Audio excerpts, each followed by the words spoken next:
Do you need a Schengen visa to visit Europe? Keep watching to find out how to apply for one. So what is a Schengen visa and why do you need one? A Schengen visa is required to enter any Schengen area country. The Schengen area makes up 29 European countries that have officially abolished border controls.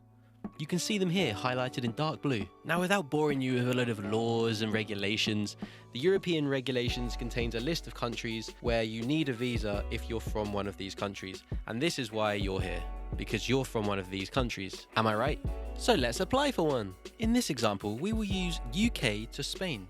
But the process for all Schengen area countries is very similar or the same. First, choose the county that you live in. We will select Essex as an example.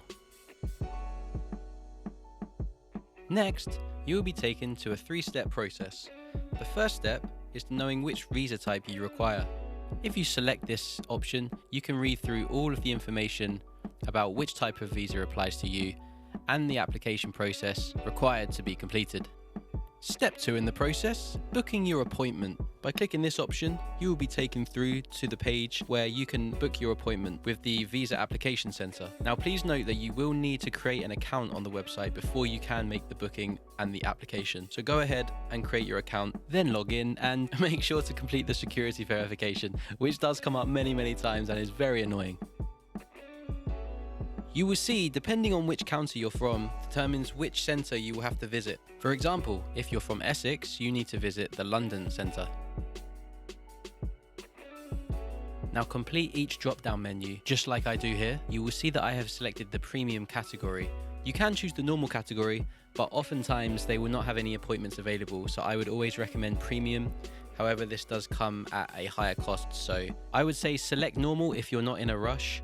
Select premium if you need the visa very quickly. You will be given the address of the Visa Application Centre, which is where you need to go on your appointment date, and boom, we're through to the appointment details section. Just double check to make sure all of the details are correct. Pick a date, select the time slot, upload a photo of yourself, and you're through to the next part where you need to fill in all of your applicant details, make payment, and confirm the booking. Once your booking is confirmed, you will be sent some documents, including a checklist for the visa application appointment, in this case for the tourist visa to Spain.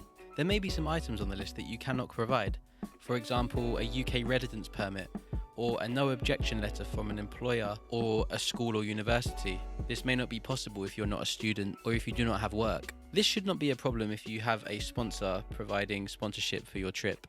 You will notice under point 6, in case of sponsored trip, it provides a further list of items that need to be provided by the sponsor. This includes a notarized sponsorship letter duly dated and signed, officially translated into Spanish, and supported by the sponsor's passport, employment letter, officially translated, and last 6 months' original bank statements. It also includes your round-trip tickets, either rail or airplane, proof of accommodation, where you're staying, hotel, hostel, etc., and an overseas insurance policy covering certain criteria, which I will show you now which ones to select. One of the other documents you shall be sent is the official application form, which is on the checklist and also needs to be filled out and brought with you on the day. Here is an example of a letter from the sponsor's employer. You can pause it to see what details are included. This will need to be officially translated. And here is an example of the sponsorship letter written by the sponsor for the applicant. This will also need to be officially translated and also notarized. There are many official translators out there. Here is an example of the one that we used, based in London, which can provide all the services you need for the purposes of the Schengen visa. This is the best website to get the Schengen travel insurance that you need for your trip. So go on there, fill out the details, and you will be granted a certificate of travel insurance, which covers every single thing required for the Schengen visa. So good luck with your application. I hope you found this guide helpful. If you have any questions, please leave them in the comment section below, and enjoy your travels.